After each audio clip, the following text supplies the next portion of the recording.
What's up, Sharks? This is Mr. O back with another set of flip notes. We just got done with flowers and parts and moving on to the second part of the flower unit, which is going to be pretty straightforward. A little bit review of stuff you used to know and then moving into maybe some new stuff that you don't know. Photosynthesis. So you're looking at your notes. There's two sides. Both sides look very similar. The big difference is one says photosynthesis and the other one says cellular respiration. So pay attention to which side you're on. First thing is we're going to break down what the word photo means. So in that box, photo means light. So anytime you see the word photo in science, it means light. Synthesis means putting together or combining. The next thing you're going to see is this equation in general terms. It looks like this. We will complete this in class together, so we're going to skip right ahead. So literally, photosynthesis means, if you put the words together that we did in the boxes above, it means combining water and carbon dioxide in the presence of light. When I mean by light, sun, but I mean light energy. So light energy is where light comes from in there. It's combining water and carbon dioxide in the process of light. That's what it means, the word photosynthesis means.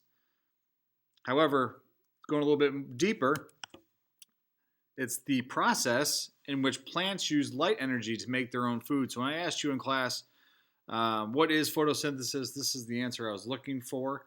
A lot of people think that they go through photosynthesis to give us oxygen. It's just it's a benefit to us that we get oxygen from this process, but the plants go through it to make their own food. It's what makes them special and unique. You're filling in the words in bold and underline in your notes. Next thing down, it says essential factors means things that has to happen. So in the line next to essential factors, you have to have has to happen. You have to have sunlight, even happens underwater. You're going to learn about EM waves and different things and how they can travel through matter and water being matter. The second thing is you definitely need water and you definitely need carbon dioxide. These three things are essential to make photosynthesis happen. Without one, you cannot have it. And then the key elements on the bottom of your slide, there's 3 lines. There's actually going to be 4. So the first one is that photosynthesis goes on only in the light or daytime. It occurs in the presence of chlorophyll, meaning this only happens to green plants. Chlorophyll is the thing that makes plants green. It provides the oxygen we breathe. Thank you, plants, for keeping us alive. And also the stomata, which is the part of the plants, allow carbon dioxide in and oxygen out. Also, we love plants because they take that carbon dioxide, which is dangerous to us, out of the air. If you flip over the paper should look very similar. I meant to do these together to look very similar. These processes are called complementary processes. So let's look at the second part, which is called cellular respiration. This shouldn't be too new to you. If you were taught the respiratory system, this should work out pretty well. Let's break down the word first. Cellular means dealing with cells, and when we mean cells, we mean living cells. This does not work in not living cells because you have to be breathing.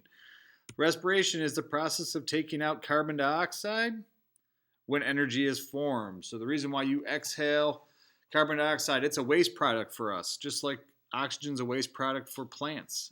Carbon dioxide is actually dangerous to us, so our body in turn gets rid of it. The equation, like I said before, we're going to use both equations in class. It's going to help build an understanding why these processes are actually complementary together. So let's skip ahead to the definition.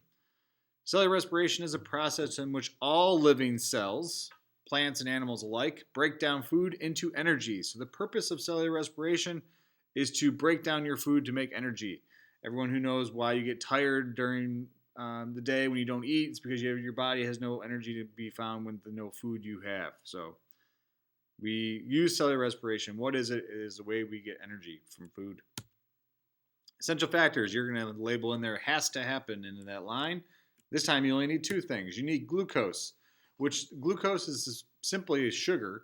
It's not like sugarcane sugar that you see in like a 5-pound sugar bag, but it is a simple sugar made by plants. This is the food that plants make. And also you need oxygen. Those 2 things will allow you to have cellular respiration, and that and being alive, of course. Key elements on the bottom, you're going to have 4 of them. Carbon dioxide is given off. Thank goodness for humans, we would die if we could not do that. This process, unlike photosynthesis, goes on day and night. So even when you're sleeping, you're breaking down your food. It occurs in all living cells, not just green plants like photosynthesis. This goes on in plants and animals. In this case, food is broken down, which is quite the opposite than photosynthesis, where food is made. On the bottom of this notes, I want you to write that science is awesome, especially shark science. This is Mr. O, your shark science teacher. I will see you in class tomorrow.